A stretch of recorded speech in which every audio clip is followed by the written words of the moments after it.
رب اشرح لي صدري ويسر لي أمري واحلل عقدة من لساني يفقهوا قولي। শ্রদ্ধেয় সম্মানিত আমার দিনী ভাই সকল, প্রথমত সে মহান আল্লাহ রাব্বুল ইজ্জতের কাছে এই দোয়া এই কামনা করি, আল্লাহ রাব্বুল ইজ্জত যেন আমাদেরকে যতদিন জীবিত রাখেন ঈমানের উপর রাখেন, তাওহীদের উপর রাখেন এবং নবী মুহাম্মদ সাল্লাল্লাহু আলাইহি ওয়াসাল্লামের আদর্শবান হিসেবে রাখেন। প্রশংসা মাত্র সেই মহান আল্লাহ রাব্বুল ইজ্জতের জন্য, যিনি আমাদেরকে সৃষ্টি করেছেন। শুধু সৃষ্টি করেননি, বরঞ্চ এই বিশ্ব জগতের মধ্যে যতগুলো আল্লাহ রাব্বুল ইজ্জতের সৃষ্টি রয়েছে তার মধ্যে সর্বোত্তম, সর্বোৎকৃষ্ট, সর্বওয়াল, আশরাফুল মখলুকাত হিসেবে সৃষ্টি করেছেন। অপরদিকে শুধুমাত্র তাই নয়, এই বিশ্ব জগতের মধ্যে যতগুলো ধর্ম রয়েছে তার মধ্যে একমাত্র গ্রহণযোগ্য দিন, একমাত্র মনোনীত দিন, একমাত্র পছন্দীয় দিন ইসলামের মতো দিন দিয়েছেন, কোরআনের মতো বাণী দিয়েছেন এবং নবী মুহাম্মদ সাল্লাল্লাহু আলাইহি ওয়াসাল্লাম নবীর উম্মতি বানিয়েছেন। সেই মহান আল্লাহ রাব্বুল ইজ্জতের আমরা সকলে সংক্ষিপ্ত প্রশংসা থাকি আলহামদুলিল্লাহ। শান্তির ধারা বিবর্ষিত হোক নবী মুহাম্মদ সাল্লাল্লাহু আলাইহি ওয়াসাল্লামের উপর, আল্লাহুম্মা সাল্লি আলাইহি আল্লাহুম্মা বারিক আলাইহি। সুপ্রিয় দিনী ভাই সকল, আজকে আপনাদের সামনে একটি বার্তা শেয়ার করতে চাই। সেটি হচ্ছে যে দেখেন, একজন মুমিন মুসলিমের মূল দায়িত্ব হচ্ছে ঈমানকে টিকিয়ে রাখা। কথা বুঝে এলো? আশা করি যে ব্যক্তির ঈমান নাই, যে ব্যক্তির ঈমান নেই, যে ঈমানকে বুঝে নাই, সে কখনো প্রাকৃতিক পক্ষে মুসলিম হতে পারে নাই। কথা বলার চেষ্টা করবেন, তার কারণ ঈমান হচ্ছে সবচেয়ে বড় দামি জিনিস, সবচেয়ে গুরুত্বপূর্ণ জিনিস, সেটা হচ্ছে ঈমান এবং তাওহীদ। তো বলার উদ্দেশ্য রাখেন যে যতগুলো নবী এবং রাসূলকে আল্লাহ রাব্বুল ইজ্জত এই দুনিয়াতে প্রেরিত করেছিলেন, প্রত্যেকটা নবী এবং রাসূলের মূল দায়িত্ব ছিল, মূল করণীয় ছিল এক আল্লাহ রাব্বুল ইজ্জতের দিকে মানুষদেরকে আহ্বান করা, ডাকা। এটা মূল দায়িত্ব ছিল, মূলত দায়িত্ব ছিল যে প্রত্যেকটা মানুষকে এক আল্লাহ রাব্বুল ইজ্জতের ইবাদতের দিকে আহ্বান করা, ডাকা। এটা মূলত দায়িত্ব ছিল। তার কারণ আল্লাহ রাব্বুল ইজ্জত তিনি বলছেন আনিয়াবুদুল্লাহ ওয়াজতানিবুত তাগুত। আল্লাহ বলছেন যে আমি এরকম কোন কওম, এরকম কোন দল, এরকম কোন জাতিকে ছাড়ি নাই যেখানে রাসূল প্রেরিত করি না, এবং তাদের মূলত দায়িত্ব ছিল আনিয়াবুদুল্লাহ, এক আল্লাহর ইবাদত করো, ওয়াজতানিবুত তাগুত, এবং আল্লাহকে বাদ দিয়ে অন্য কোন দেবী দেবতার পূজা থেকে বেঁচে থাকো।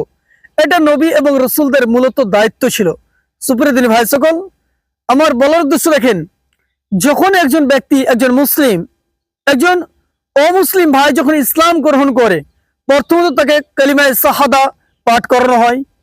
কালিমায়ে শাহাদা সে ইকরার করে, সেটাকে মেনে নেয় যে আল্লাহ রাব্বুল ইজ্জত ব্যতীত কোনো সত্য মাবুদ নেই, বরহকের রব শুধুমাত্র কেবলমাত্র তিনি হচ্ছেন আল্লাহ, এবং নবী মুহাম্মদ সাল্লাল্লাহু আলাইহি ওয়াসাল্লাম হচ্ছেন আল্লাহ রাব্বুল ইজ্জতের প্রেরিত বান্দা এবং রাসূল। এটা মূলত একজন অমুসলিম থেকে মুসলিম হওয়ার জন্য মূলত দায়িত্ব। সুপ্রিয় দিনী ভাই সকল, আমি যে মেসেজটা আপনাদেরকে দিতে চাচ্ছি সেটা দেখেন, কালিমায়ে তাওহীদ এই বিষয়ে নবী মুহাম্মদ সাল্লাল্লাহু আলাইহি ওয়াসাল্লাম তিনি বলছেন যে মান কানা আখিরু কালামিহি লা ইলাহা ইল্লাল্লাহ দাখালাল জান্নাহ। যে ব্যক্তির সর্বশেষ শব্দ হবে লা ইলাহা ইল্লাল্লাহ, সে যাবে জান্নাতে, সে প্রবেশ করবে। সুপ্রিয় দিনী ভাই সকল, আমরা চেষ্টা করব এই দোয়াটাকে বেশি বেশি করে করার। আমরা চেষ্টা করব এই দোয়াটাকে বেশি বেশি করে আমরা পরিবেশন করব, নিজের মুখ থেকে বলবো। তার কারণ নবী মুহাম্মদ সাল্লাল্লাহু আলাইহি ওয়াসাল্লাম তিনি বলেন আফজালু যিকরি লা ইলাহা ইল্লাল্লাহ। সবচেয়ে উত্তম জিক্র হচ্ছে লা ইলাহা ইল্লাল্লাহ, আল্লাহ ব্যতীত কোনো সত্য মাবুদ নেই। সুপ্রিয় দিনী ভাই সকল, যদি আপনি আমার কথা শুনছেন কিংবা আপনার কাছে এই মেসেজ গেছে, আপনার কাছে এটা আমি বিনীত নিবেদন করি, এই ভিডিওটাকে বেশি বেশি করে শেয়ার করুন। আর কালিমায়ে তাওহীদকে প্রথমত আপনি আপনার সন্তানকে, ছেলে মেয়েদেরকে শিক্ষা দেওয়ার চেষ্টা করুন এবং এই জিকিরটা বেশি বেশি করে নিজে পড়ুন, নিজের ছেলেদেরকে পড়ার জন্য তাদেরকে বলুন, নিজের স্ত্রীকে বলুন, নিজের বেটিকে বলুন, যাতে দোয়াটা সর্বসময় একজন মুমিনের উচিত হবে এই দোয়াটাকে বেশি বেশি করে বলার। তার কারণ হয়তোবা এরকমও হতে পারে যে একজন ব্যক্তি এই দোয়াটা বেশি বেশি করে বলার কারণে আল্লাহ রাব্বুল ইজ্জত যখন সে ব্যক্তি মৃত্যুবরণ করবে তখন এই দোয়াটা বলার আল্লাহ রাব্বুল ইজ্জত সুযোগ করে দিবেন। আমার বলার উদ্দেশ্য যে দোয়াটা বেশি বেশি করে করুন, এই দোয়াটা বেশি বেশি করে পরিবেশন করুন, নিজের মুখ থেকে বলুন। যদি বলেন তো সবচেয়ে বড় লাভ হবে যে আল্লাহ রাব্বুল ইজ্জত হয়তোবা এই বদলতে, এই আপনার প্র্যাকটিসের কারণে, এই আপনার আদতের কারণে এরকমও সুযোগ হতে পারে যে আল্লাহ রাব্বুল ইজ্জত মৃত্যুর সময় আপনাকে এই দোয়া বলার তৌফিক দিবেন। আমার বলার উদ্দেশ্য দেখেন, একজন মুমিন, একজন মুসলিমের যে কয়েকটি দায়িত্ব, তার মধ্যে আরেকটি দায়িত্ব হচ্ছে যে শিরক থেকে যে কোনো মুহূর্তে আমাদেরকে বেঁচে থাকা। শিরক থেকে যে কোনো মুহূর্তে আমাদেরকে বেঁচে থাকতে হবে।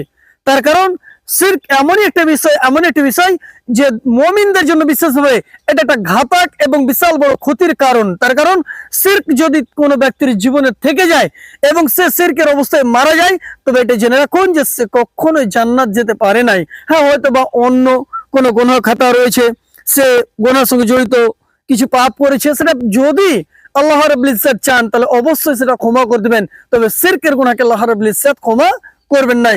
সুপ্রিয় দিনী ভাই সকল, এই ভিডিওটা বেশি বেশি করে শেয়ার করুন, অপর মানুষকে পৌঁছে দেন, যাতে করে আমার সুপ্রিয় দিনী ভাইরা এই ভিডিও থেকে কিছু শিখতে পারে।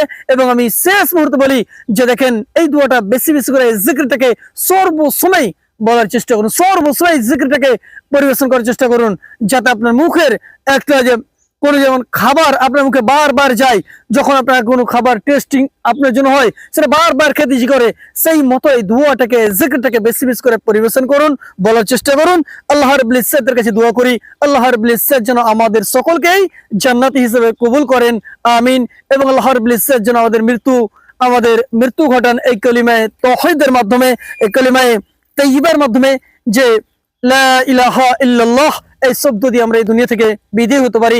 এই তৌফিক আমাদের সকলকে দান করেন, আমিন ইয়া রাব্বাল আলামিন। রব্বানা তাকাব্বাল মিন্না ইন্নাকা আনতাস সামিউল আলিম।